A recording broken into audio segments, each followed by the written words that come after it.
Alright. Hi everyone. So I just had a thought about the Great Filter. Has to do with the Fermi paradox, like why do we not see life out in the universe? One of the reasons is thought to be um, there's a filter that all intelligent species pass through. That like there's some event, something that they have to do that so they don't destroy themselves, basically. And so people have said that like nuclear weapons is a great filter, space travel is a great filter.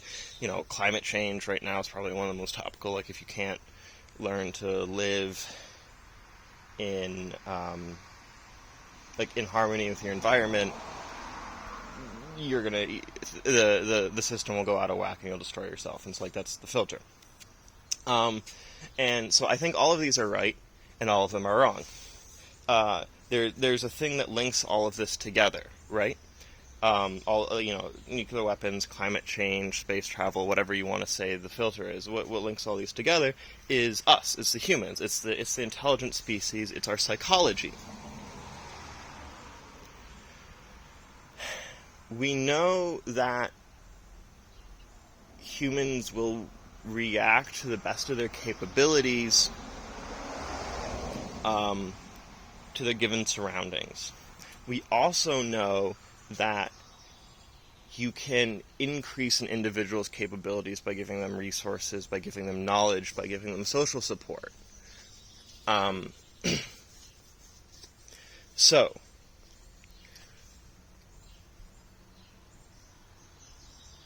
there's a lot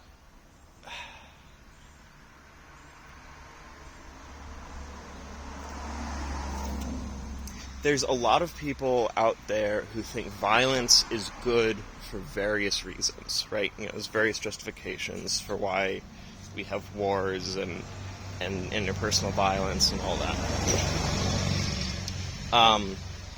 But there's also a lot of people out there who understand that violence is a product of circumstance, and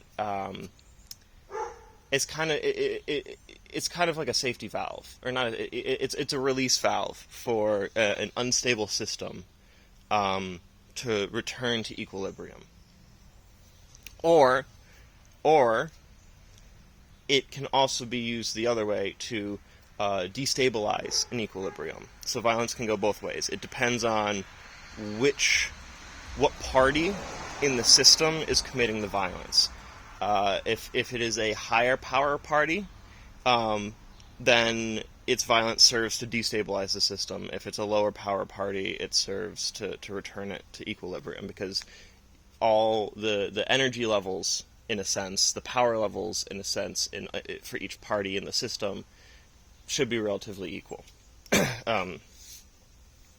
It's the most stable energy. Anyways, yeah, most stable energy level, or whatever, however you want to say it. Fucking think like valence electron kind of, or like electron theory for atoms and filling all your 8 spots or whatever it is, your shells, your orbitals.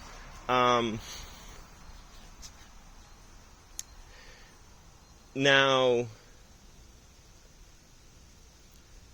so you get people throughout history who understand this, maybe on an intuitive level, maybe with different language, but they understand this principle and they put it into practice. And I think this is the root of a lot of spiritual practices and a lot of practice of mindfulness, practice of self-discipline, and the root of certain moral ideologies, right? The understanding that we are a social species, things are best when we are cooperative, and things are best when we are cooperative and not in a situation of duress or coercion. So it's, so what follows from there is like, how do you organize, how do you live your life according to these principles given your current context? And the change in context, the change in environment is why you get a lot of different, religions, cultures, whatever, that share similar values, similar outlooks, though maybe like their material culture or, their language and these other things look completely different. Um, I think a good example is you look at various indigenous cultures around the world, and you see a lot of shared themes of the importance of nature's, humanity's place in the natural world, kind of like the cyclical nature of the nature of nature. These sorts of things is stuff you see pop up all over the world.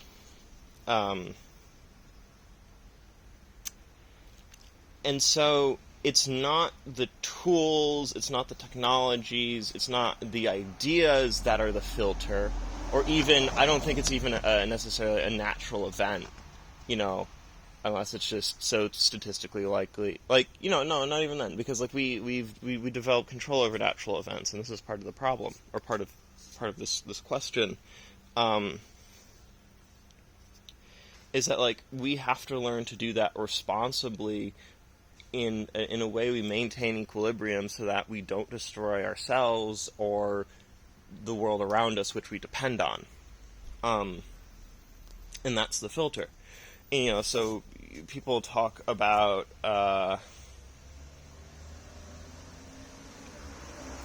if you think about kind of like the Enlightenment period, we had this big cultural sweep and change in values, and at least in here in the Western world,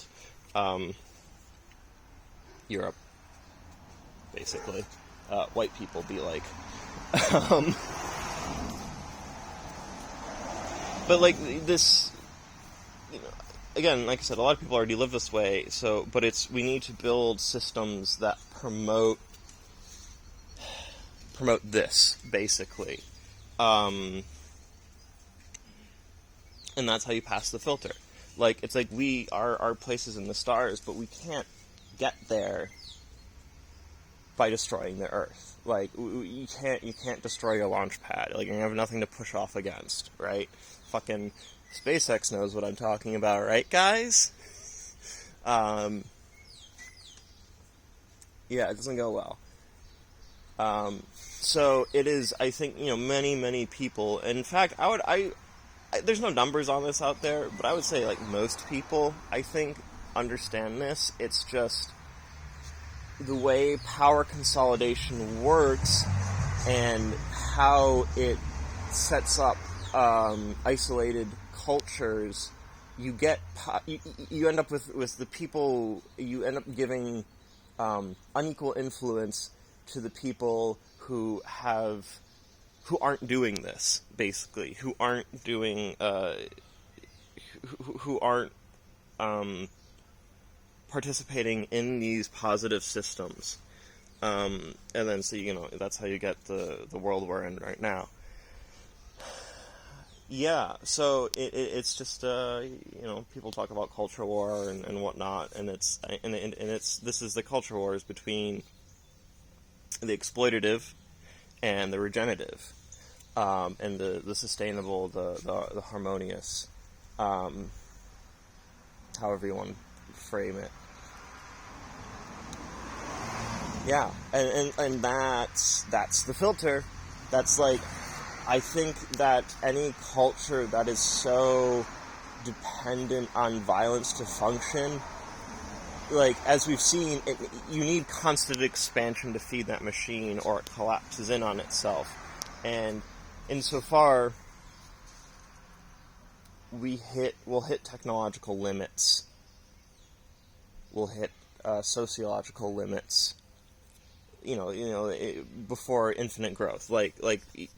The Earth is a huge, huge system, and when we were a younger species, it seemed infinite because it was so big. Just like the world seems infinite when you're a child, and as you get older, you understand that you have limited options, and you have to be smart about things, and you lose that innocence. So too does the institutional knowledge of a species. And so I think that's the filter, is like, can your species survive puberty? And like, that's what we're going through right now, as a species. Because if you can't